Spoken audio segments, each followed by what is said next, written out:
Boa noite, irmãos. Vamos hoje que tem mais uma mensagem do JAV. A mensagem do JAV número 347, é esse aqui. A insanidade das nações. JAV 347. O artigo que a gente vai falar hoje tem como título O conflito que fortalece. O conflito que fortalece. O apóstolo começa com uma pergunta. Vamos lá. Você já pensou em desistir de servir a Deus por causa de algum conflito?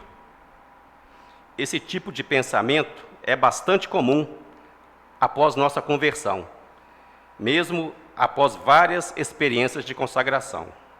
Satanás, o inimigo de Deus, constantemente se levanta para fazer oposição a nós. Amado leitor, não se engane, pois o inimigo não estará de braços cruzados enquanto um pecador se converte a Jesus, entrega sua vida a Ele e dedica seu tempo para servi-lo e fazer sua vontade.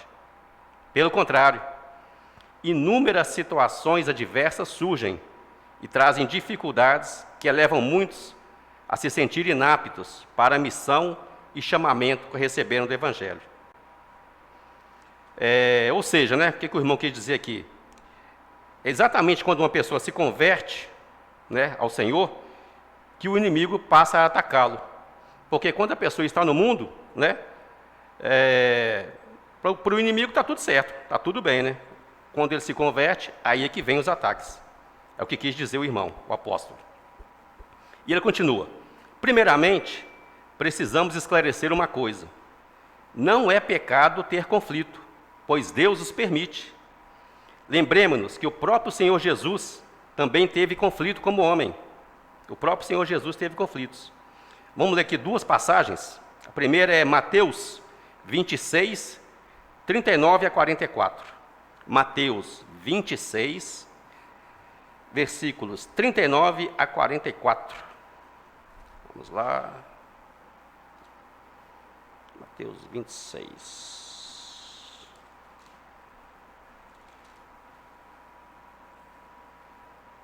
Aqui, Mateus 26, 39 a 44.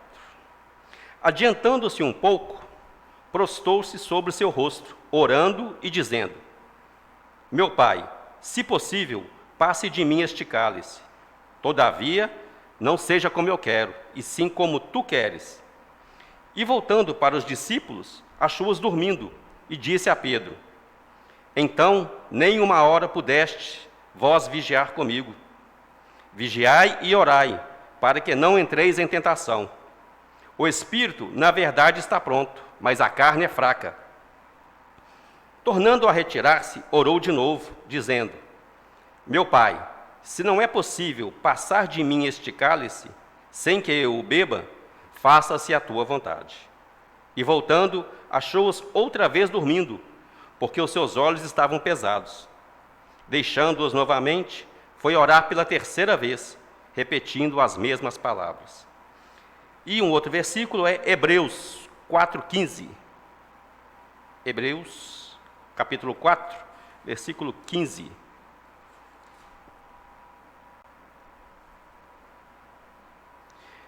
Hebreus 4,15. Porque não temos sumo sacerdote que não possa compadecer-se das nossas fraquezas.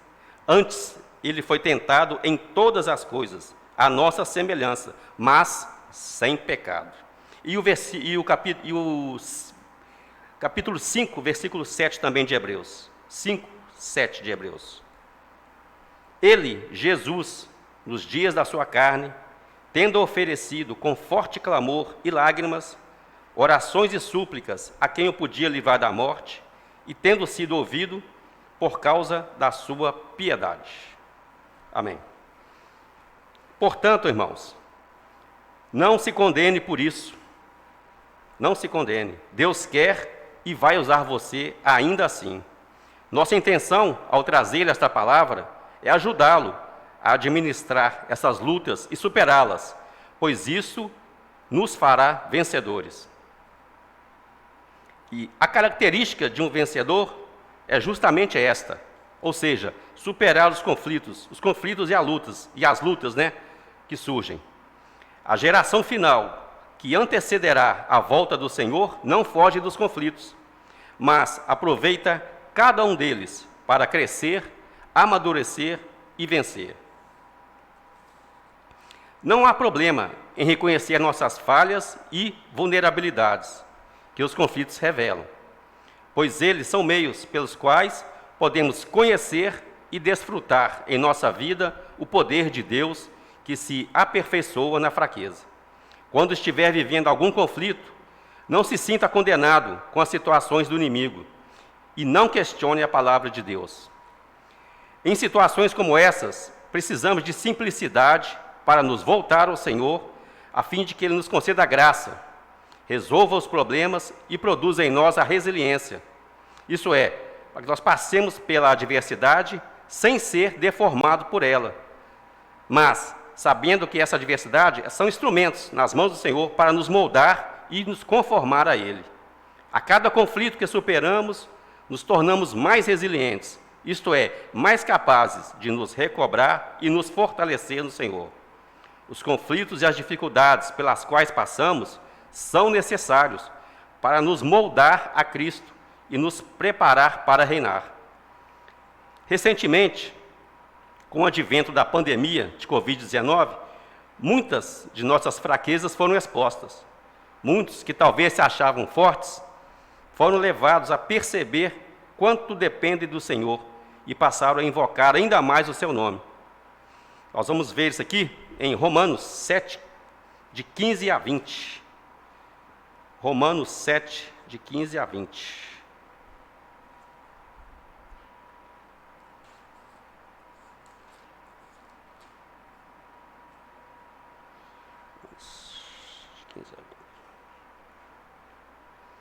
Vamos lá. Porque nem mesmo compreendo o meu próprio modo de agir, pois não faço o que prefiro, e sim o que detesto. Ora, se faço o que não quero, consinto com a lei que é boa. Neste caso, quem faz isto já não sou eu, mas o pecado que habita em mim. Porque eu sei que em mim, isto é, na minha carne, não habita bem nenhum, pois o querer o bem está em mim, não porém o efetuá-lo. Porque não faço o bem que prefiro, mas o mal que não quero, este faço. Mas, se eu faço o que eu não quero, já não sou eu quem o faz, e sim o pecado que habita em mim. Outro versículo é Marcos, está em Marcos, capítulo 8, de 23 a 25. Marcos 8, capítulo 8, versículo 23 a 25.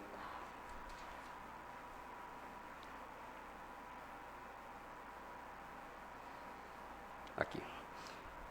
Jesus, tomando o cego pela mão, levou-o para fora da aldeia e, aplicando-lhe saliva aos olhos e impondo-lhe as mãos, perguntou-lhe: Vês alguma coisa?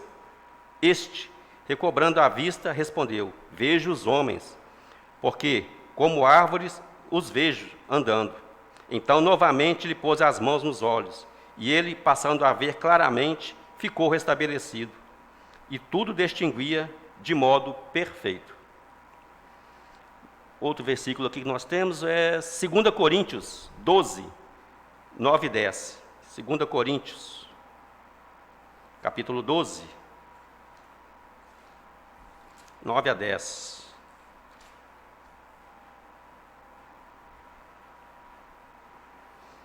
Coríntios 12, 9 a 10.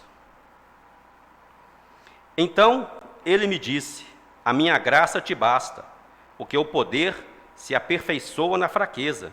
De boa vontade, pois, mais me gloriarei nas fraquezas, para que sobre mim repouse o poder de Cristo. Pelo que sinto prazer nas fraquezas, nas injúrias, nas necessidades, nas perseguições, nas angústias, por amor de Cristo. Porque, quando sou fraco, então é que sou forte. E para fechar, Filipenses 4,13. Filipenses 4,13.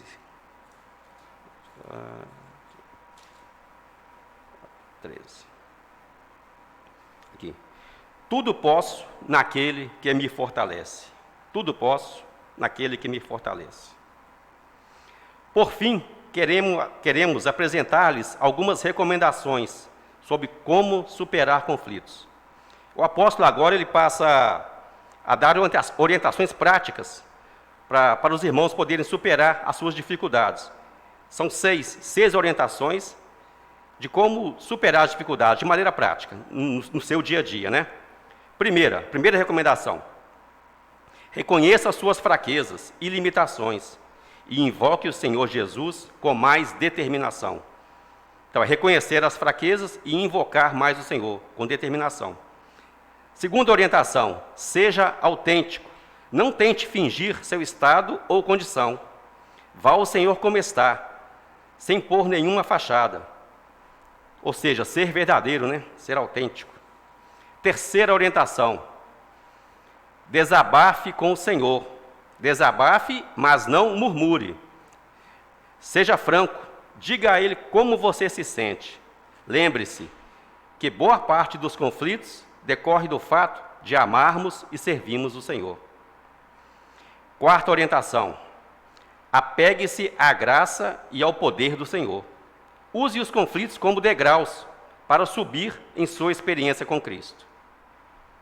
Quinta orientação: fortifique-se no Senhor e na força do seu poder, exercitando o Espírito.